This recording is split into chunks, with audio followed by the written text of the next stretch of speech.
everyone, it's Tawney, but we have a hot topic to talk about today, and this is something that I saw a post on Instagram. You will see the picture posted up here at some point, and I saw this picture and everyone kept commenting like, where's the full range?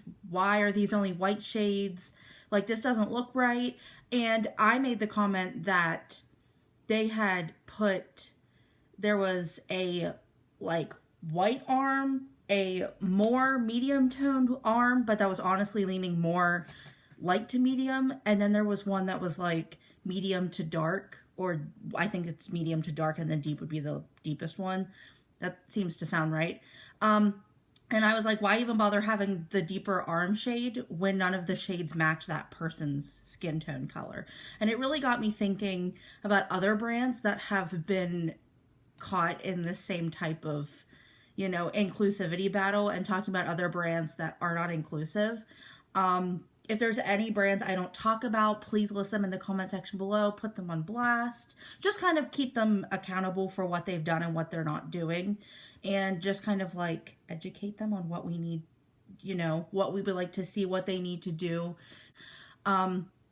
So I have 6 brands I want to talk about that I find are pretty problematic in these areas. Some brands are at fault and some certain products are more at fault. Like, I found that certain brands didn't have an issue all of the time. It was just in a specific foundation formula or like a certain area that they just didn't meet the mark. I'd like to do this more and like lean not towards foundations, because most of this was foundation ranges, and just kind of see like, are there cream products or concealers or something more like face but not foundations that brands had a terrible shade range for, you know, see if there's anything that, you know, didn't hit the mark that we're not okay with, that really showed that they don't really care. So I'm definitely going to keep looking into that more. I have my notes right here, so we're gonna get right into it. The first product I want to talk about is the Tarte Shape Tape Foundation.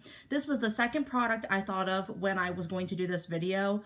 I remembered seeing the swatches of this foundation and I was appalled. And as somebody who wasn't a YouTuber at that time, who wasn't really like, I was an outsider and I didn't really buy more expensive makeup at the time. Now I kind of get into that more when I'm able, but I still stick mainly drugstore.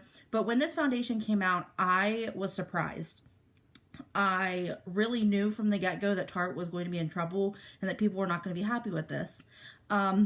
There were 13 shades for fair to light, and then 2 that kind of went beyond that. There were about 3 that you could consider medium to deep, and honestly, deep wasn't even showcased there. Their excuse was that they were releasing more shades in the future, and that they were working on that while they were releasing the initial 10 or the initial 13, which was a kind of a stupid excuse.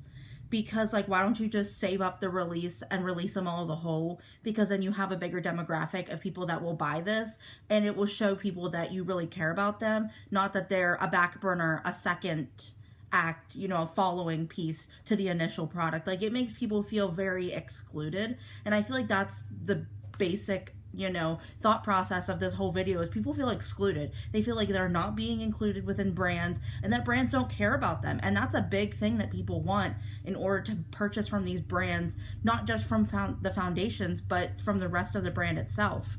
The next brand is from Morphe, and it's their Fluidity Full Coverage Foundation. Now, when this first came out, people were really surprised. I don't think we expected Morphe to do something like this, or to like put forth the effort to do something like this. Not saying it was good effort, but it was effort. So in 2019, they launched a 60 range foundation line, and it ranged from fair to deep. A lot of influencers were really mad about this collection, about this release, because the shades leaned very red and orange, especially in the medium to deep line, the range, which looking back on the pictures of this foundation, I didn't quite realize that like the first 15 to 20 shades, you know, the fair to light colors, all kind of looked the same. They didn't really have much differentiation. And I understand that people have like warm, cool, medium, or warm, cool, neutral undertones. You know, they slowly has to build up. But I kind of felt like a lot of them were overlapping, and they probably didn't notice that. Like, I don't know how you wouldn't notice something like that, but it just seemed kind of odd. So looking on that side of the spectrum, but then you go back to the deeper side, and people felt that it just, they didn't try as hard as they could have tried, and they just thought that Morphe really didn't, like, they cared more about getting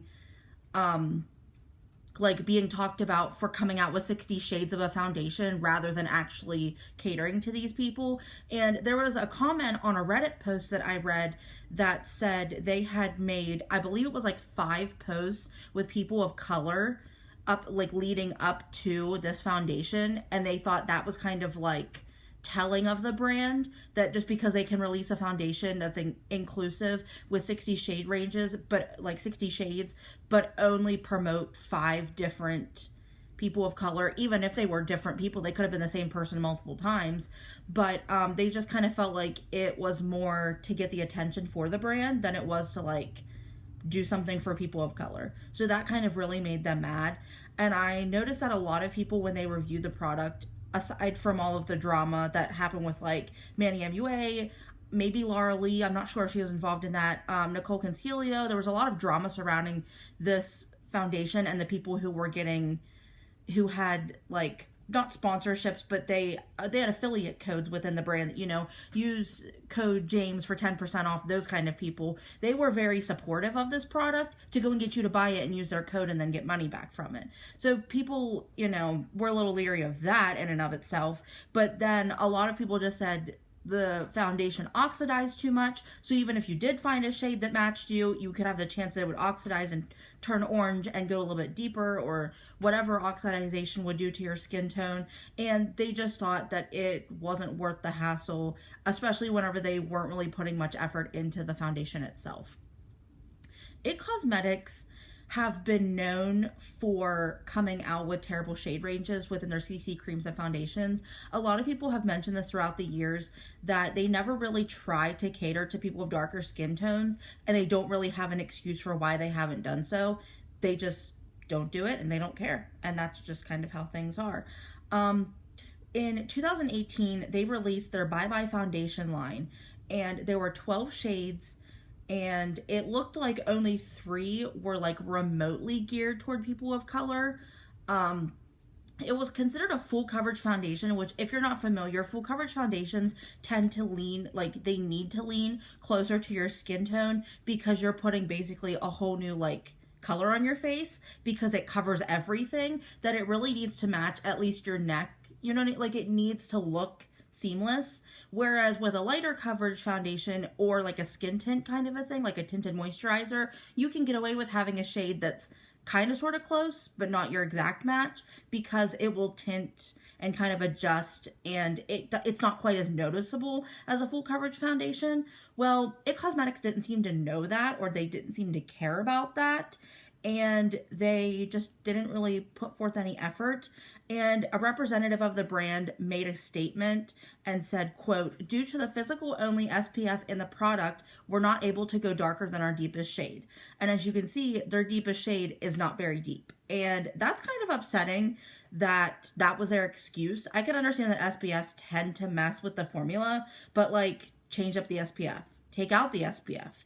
Tell people we're making it more inclusive, but we can't have this SPF. Like, I'm sure people would be okay with not having the SPF, because a lot of people break out from an SPF in a foundation, if they can have that like inclusivity, and they can be included within this brand. Because a lot of people really didn't want to support IT Cosmetics because they weren't catering to people of darker skin tones, and it really just left them feeling like the brand didn't want people of color to buy their makeup and to be in the makeup industry, which is very upsetting, because a lot of people struggle to find makeup that fits them. You know, like, you might find one within Maybelline that works, but then if you go to IT Cosmetics, it might not work for you. You know, like, if you've used a brand enough and you really like them, and then they do something like this, it really, like, you know, causes this distrust within the brand. Clinique is another brand that really just doesn't care. They are notorious, again, just like at cosmetics, for not having a variety of shades, for not having a wide shade range.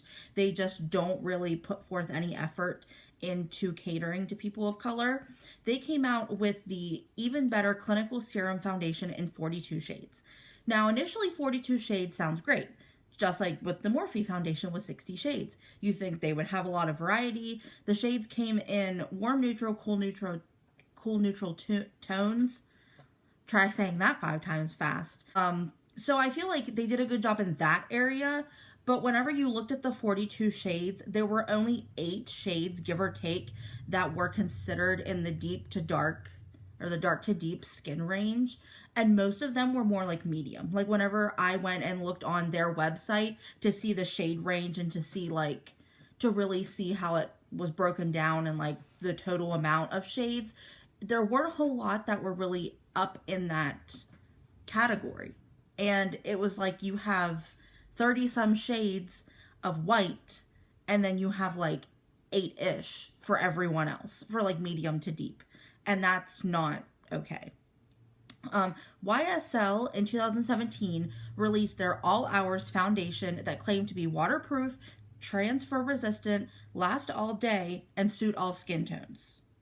No, suit all skin tones. They claim to do that. They put that in their little spiel. Well, foundation launched with 22 shades ranging from light to dark. Great. Light to dark covers most people, covers a good variety of people. Well, according to the pictures, there was not light to dark. There was like light and like 1 to 2 dark-ish. I would consider them like medium and like leaning dark, but not dark. And a lot of people called it 50 Shades of White, which is very funny. There weren't 50 shades in the foundation. I believe there might have been 20 or so. You can count in the picture. I think it was like 15 to 20.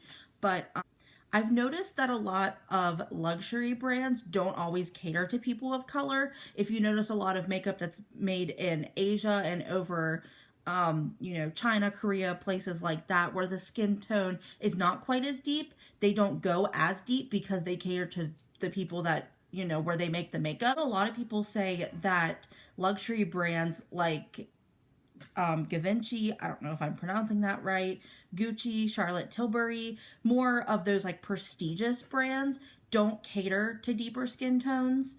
And I don't know maybe they think people in that demographic with those skin colors can't afford from their brand, so they just don't accommodate to that, which is kind of a stereotype that really needs to be cut off. So I kind of feel like those brands and these brands as a whole really need to like take a step back and see that like, yes, there are people out there who want to buy your makeup. There are plenty of people in plenty of shade ranges that would love to support your brand and promote your brand across social media sites if you give them the chance by putting out makeup that caters to them. The last brand I want to talk about is the brand that sparked this whole video, and it's a drugstore brand. I know Morphe's drugstore, but this one is like an official drugstore brand. You can find it at the drugstore, and it's CoverGirl.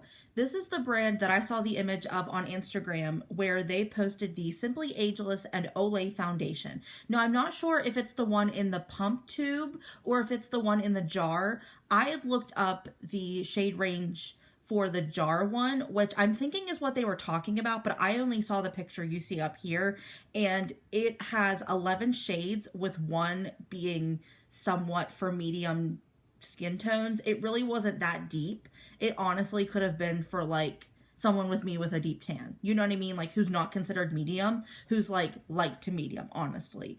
And it's pretty upsetting considering I always thought CoverGirl had a good shade range.